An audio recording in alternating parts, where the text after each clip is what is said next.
koji je kazao duhovi mrtvi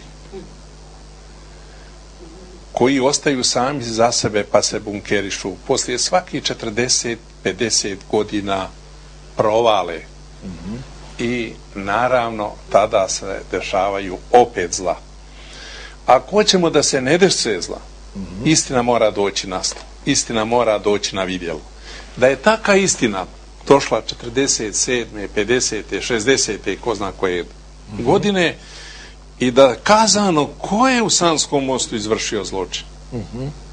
Zna se, tamo nije stradao na Šušnjaru ni jedan musliman, ni jedan Hrvat, ni jedan Rom, samo Srbi i Jevreji. I zna se tačno i ko su ti koji su tukli. To su bili uglavnom komšije. Uglavnom komšije Srbi, muslimani i Hrvati.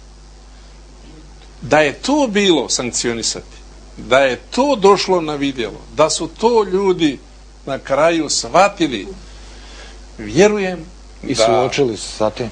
Suočili se sa istinom, ne bi se desilo ono u prošlom ratu.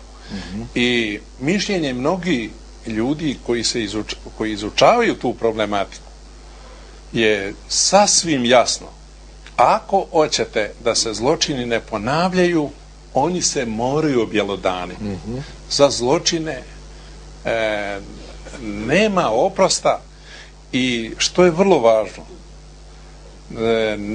ne mogu se jedni zločini hiperbolisati, drugi potrpavati, nego zaista o zločinima se mora razgovarati zaista otvoreno i jasno, onakim kakvi su bili, o izvršiocima koji su to napravili. Dobro.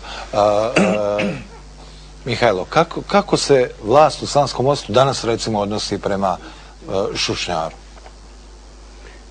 Današnja vlast više zna gospodin Vlado, jer da malo češće odlazi tamo, ali ako je suditi prema onome što vidimo tamo i ako je suditi prema reakciji kad sretnete nekog i po djeci, jer rečeno je, kažu, djeca, to je, mi se igramo u parku, recimo. Oni ne znaju, misle da je to park nekakav, ili ne znam, nija, i šaraju po tom parku.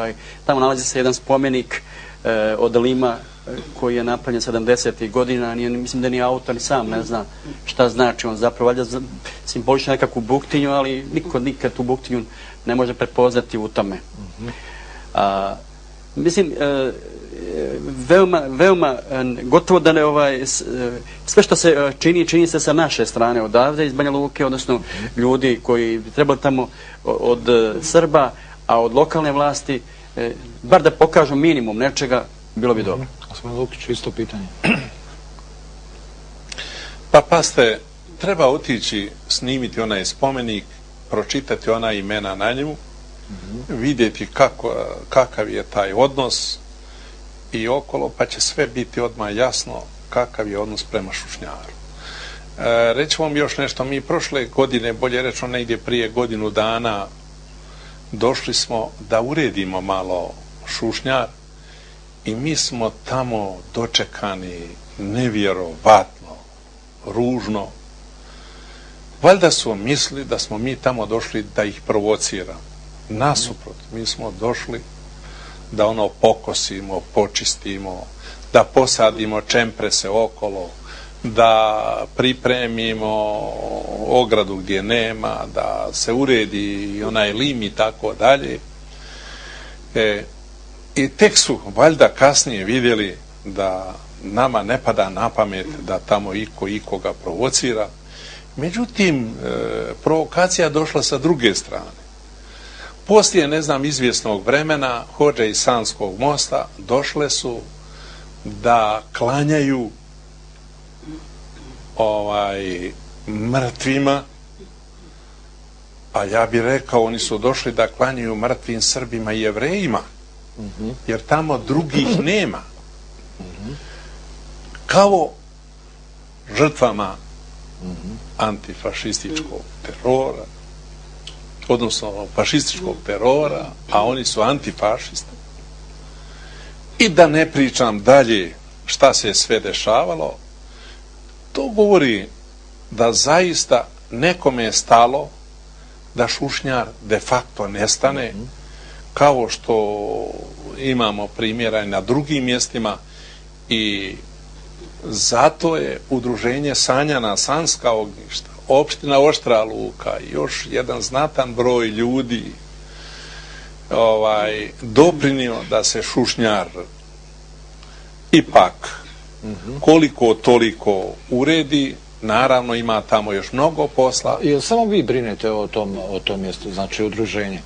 Pa praktično ja bi mogao reći skoro da, udruženje sa još jednim brojem ljudi, ali kad kažem udruženje sa još jednim brojem ljudi, nama su neki ljudi tu pomogli koji nisu Sanjani. Recimo Milorad Janjetović sa svojim firmom Tamaris, naš zemljak Duje Milanko iz Prijedora i tako dalje. To su ljudi koji su osjetili da... Čedo Majkić, recimo, jedan biznismen koji je zaista doprinio ne samo da uredi se tamo Šušnjar, nego da se i održi okrugli sto i ono što je najvažnije, da se objavi i zbornik. Ali recite mi ovo, zanima me sada, danas u knjigama, u istorije koje uče danas djeca u školama, da li postoji danas priča o Šušnjaru?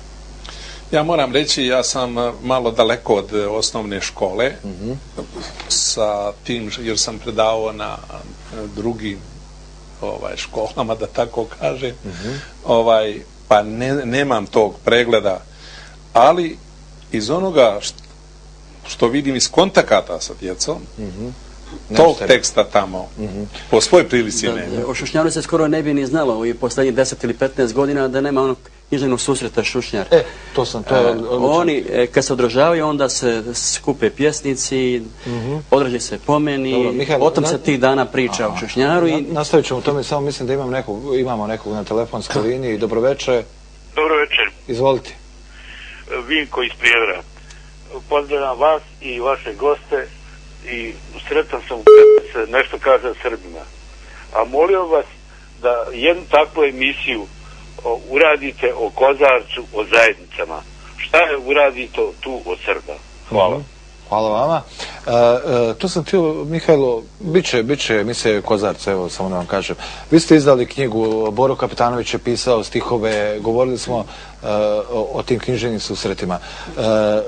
Da li je i to način da jednostavno ljudi negdje imaju zapisano, ako već ne vode istoričari neku veliku brigu, ako ne vode vlasti ovdje, tamo, da li je to način da one koji zanima i koji žele da znaju da to sačuvamo od zaborava, taj zločin, i da kažemo tu se 1941. godine dogodio strašan zločin nad Srbima?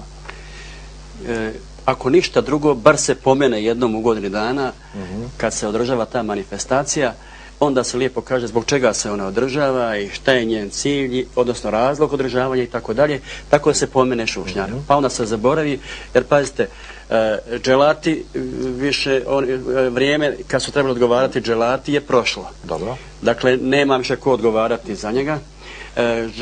Žrtava, odnosno već ljudi su, nema koji ni postaći njihovu odgovornost, bilo koga.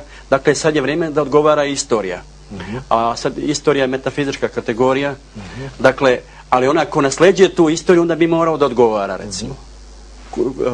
Prema tome, ono što se desilo, ako nije zabilježeno, kroz priču ono prelazi u legendu, prelazi u sjećanja i jednostavno mi ćemo to pamtiti po nečemu. Dakle, ono što nije napisano da mješće legenda. A